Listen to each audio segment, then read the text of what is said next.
Hello guys, welcome to my channel let's crack judiciary. So guys, इस video में हम बात करेंगे इंटर प्लीडर सूट की। काफ़ी इम्पॉर्टेंट टॉपिक है for prelims as well as mains.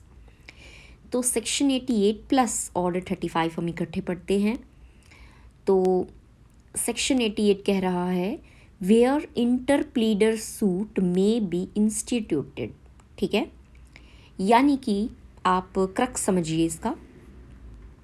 जहाँ पे इंटर प्लीडर सूट कहाँ किस केसेस में इंस्टीट्यूट हो सकता है। देखो, दो या उससे ज़्यादा पर्सन्स हैं and they are claiming adversely to one another, यानी कि एडवर्सली मान लेते हैं कि वो एक दूसरे से अलग चीज़ को क्लेम कर रहे हैं। कोई डेट हो सकता है, मनी हो सकता है, या प्रॉपर्टी हो सकती है, वेदर इट इज़ मूवेबल और इमूवेबल, और किसी दूसरे पर्सन से। ठीक है, दो या उससे ज़्यादा पर्सन जो क्लेम करते हैं ये सब चीज़ें, और जिससे क्लेम कर रहे हैं भाई उसका कोई इंटरेस्ट नहीं है किसमें, इन चीज़ों में, यानी कि डेट, मनी, प्रॉपर्टी में। चार्ज और कॉस्ट को छोड़ के उसका भाई कोई इंटरेस्ट नहीं है, और वो तैयार है कि जो आप लोग दो या उससे ज़्यादा जो क्लेम कर रहे हैं कि वो चीज़ उसके पास चली जाए। तो जो ये अदर पर्सन है जिससे डिमांड कर रहे थे वो करेगा इंटर प्लीडर सूट को इंस्टीट्यूट। क्वेश्चन आ जाता है प्रीलिम में, इंटर प्लीडर सूट इंस्टीट्यूट करता कौन है। आप सोचें कि दो या पर्सन जो क्लेम कर रहे हैं वो एक दूसरे के खिलाफ जो चीज़ ले रहे हैं वो कर सकते हैं, तो नहीं। जिसका कोई इंटरेस्ट ही नहीं है वो जो है कर सकता है इंटर प्लीडर सूट को इंस्टीट्यूट, कि भाई मुझे चार्ज और कॉस्ट दे दी जाए और जो ये चीज़ है इसकी डिलीवरी उस पर्सन को हो जाए।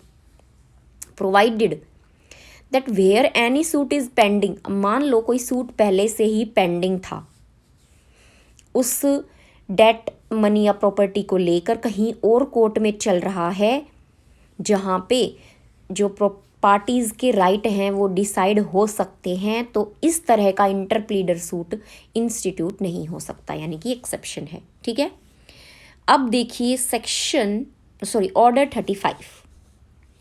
ऑर्डर 35 कहता है प्लेंट इन इंटर प्लीडर सूट, यानी कि जो सूट होगा इंटर प्लीडर का, वहाँ पे प्लेंट के अलावा, यानी प्लेंट तो दाखिल होती है सूट में, उसके अलावा कुछ स्टेटमेंट्स भी हमें वहाँ पे बतानी पड़ेंगी। क्या क्या स्टेटमेंट हैं देखो।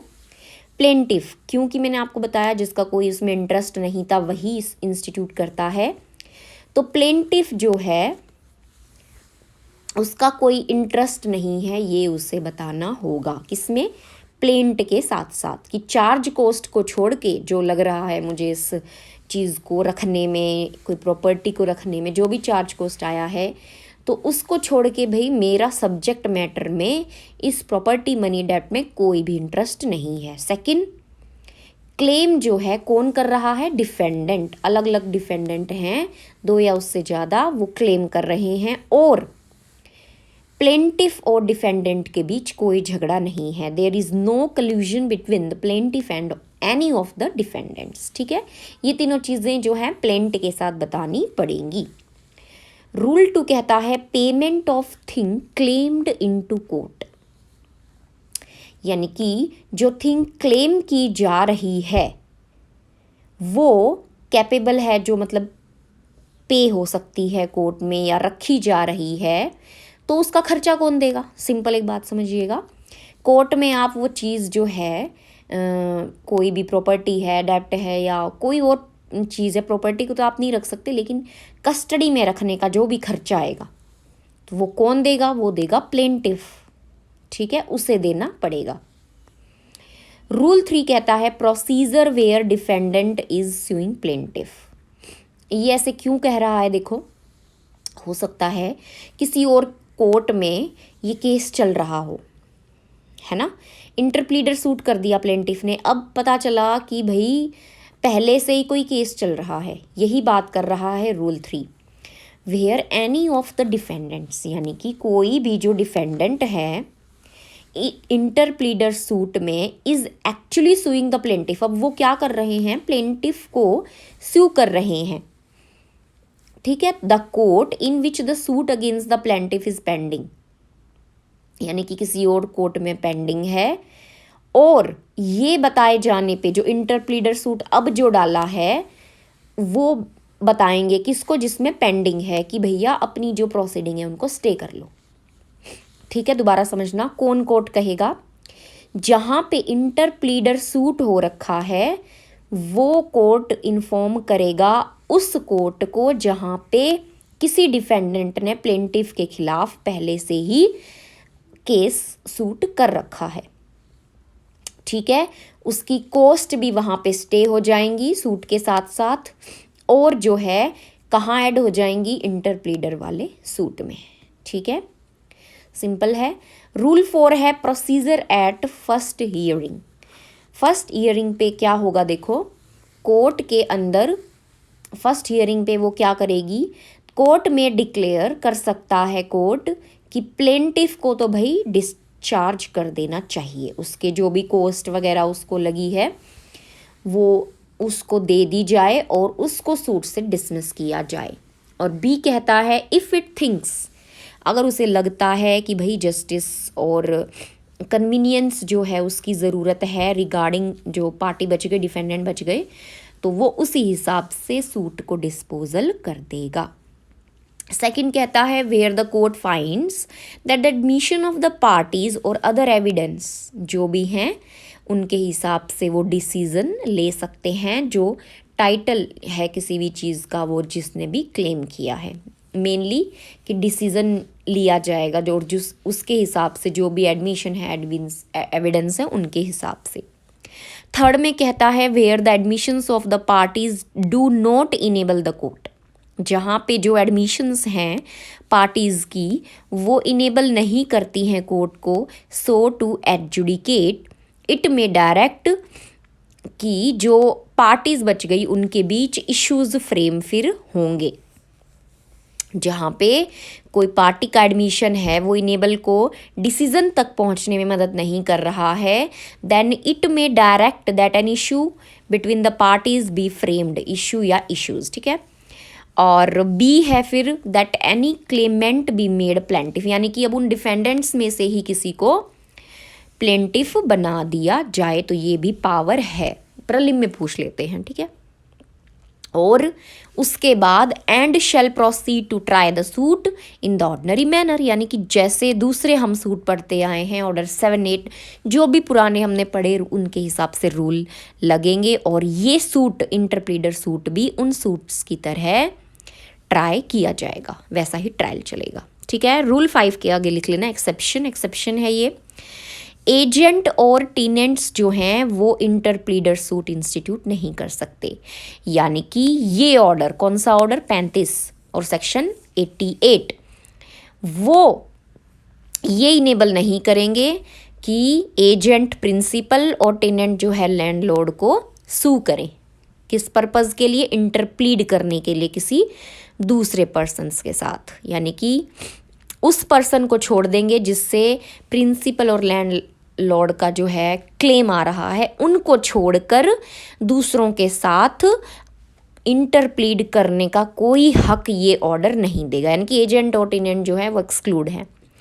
इलस्ट्रेशन से समझिएगा, ए ने है जो है डिपॉजिट किया है अपना एक बॉक्स जिसमें ज्वेल्स हैं बी को, यानी कि बी उसका एजेंट है अब, ठीक है, किसका, ए का। अब सी कहता है, आरोप लगाता है एक्चुअली, कि जो ज्वेल्स हैं उसके अंदर बी को कहता है सी कि भैया ये तो ए ने मुझसे गलत तरीके से लिए थे, चोरी से या किसी भी तरीके से, और क्लेम करता है बी से। बी कौन है, एजेंट से। अब बी एजेंट हो गया, ठीक है, और सी कह रहा है कि ए ने मुझसे लिए थे तो आप मुझे दें, एजेंट से कह रहा है। अब एजेंट जो है इंटरप्लीडर सूट नहीं कर सकता किसके खिलाफ, ए और सी, कि भैया मेरा तो कुछ इसमें है नहीं, इंटरेस्ट और ये दोनों हैं डिमांड कर रहे हैं तो मुझे हटा के इन दोनों को पार्टी बना लिया जाए, तो ये नहीं हो सकता। इलस्ट्रेशन काफ़ी इंपॉर्टेंट होती हैं प्रीलिम्स मेंस दोनों के लिए, ठीक है। कई बार क्या होता है प्रॉब्लम बेस्ड क्वेश्चंस में इलस्ट्रेशंस को ही देकर पूछ लिया जाता है कि एक्सप्लेन कीजिए क्या, तो आप कर सकते हैं आराम से कि नहीं कैन नॉट, और रीज़न भी दे सकते हैं, ठीक है। उसके बाद इसी में इलस्ट्रेशन आती है बी में देखो क्या कहते हैं, ए ने सेम वही सिचुएशन है, डिपॉजिट किया ज्वेल्स, बी उसको एजेंट बना दिया। अब ही देन राइट्स टू सी, ठीक है, कौन, बी ने लिखा सी को for the purpose of making the jewels security, यानी कि ये सिक्योरिटी है किस चीज़ की, यानी कि उसको कोई मान लो उधार लेना है, ये सॉरी बी नहीं होगा, ये ए होगा क्योंकि ए की बात कर रहा है। ही देन राइट्स टू सी को लिखा ए ने कि भाई ये जो ज्वेल्स हैं, जो बी मेरा एजेंट है जिनका, उससे मुझे एक लोन चाहिए, ठीक है, सी से। तो ए उसके बाद आरोप करता है कि भाई जो सी से मैंने डेट लिया था वो मैंने चुका दिया है, वो सेटिस्फाई हो चुका है, लेकिन सी क्या कह रहा है, एलिजिज द कॉन्ट्रेरी, यानी कि वो कह रहा है नहीं ऐसा तो कुछ नहीं है, नहीं चुकाया गया है। तो यानी कि वो क्लेम कर रहे हैं ज्वेल्स किससे, बी से, ठीक है, ए भी कर रहा है और सी भी, तो बी यहाँ पे कर सकता है इंटरप्लीडर सूट अगेंस्ट ए एंड सी, ठीक है। रूल 6 फिर कहता है चार्ज फॉर प्लेंटिफ्स कोस्ट, यानी कि मेन मुद्दा तो प्लेंटिफ की कोस्ट का ही था, उसका भी तो कुछ चार्ज कोस्ट हुआ होगा। तो where the suit is properly instituted the court में provide for the cost of the original plaintiff by giving him a charge on the thing claimed और सम अदर फैक्चुअल, यानी कि सूट अब properly जब institute किया गया है तो कोर्ट प्रोवाइड कर सकता है जो ओरिजिनल प्लेंटिफ था उसको चार्ज, जो भी थिंग होगी उसका, या फिर कोई और फैक्चुअल वे में कोस्ट वगैरह यानी कि देकर, यानी कि ये जो मेन क्रक्स था इस ऑर्डर का वो यही तो था, तो वो इसमें 6 में उसको दे दिया जाएगा, सिंपल, ठीक है। तो सेक्शन 88 प्लस ऑर्डर 35 है, प्रीलिम मेन दोनों के लिए इम्पॉर्टेंट है, शॉर्ट नोट्स में भी लिख सकते हैं इसको। तो ये हमारा कंप्लीट होता है। आई होप आपको समझ में आया होगा। वीडियो को लाइक और चैनल को सब्सक्राइब कीजिएगा। Thank you.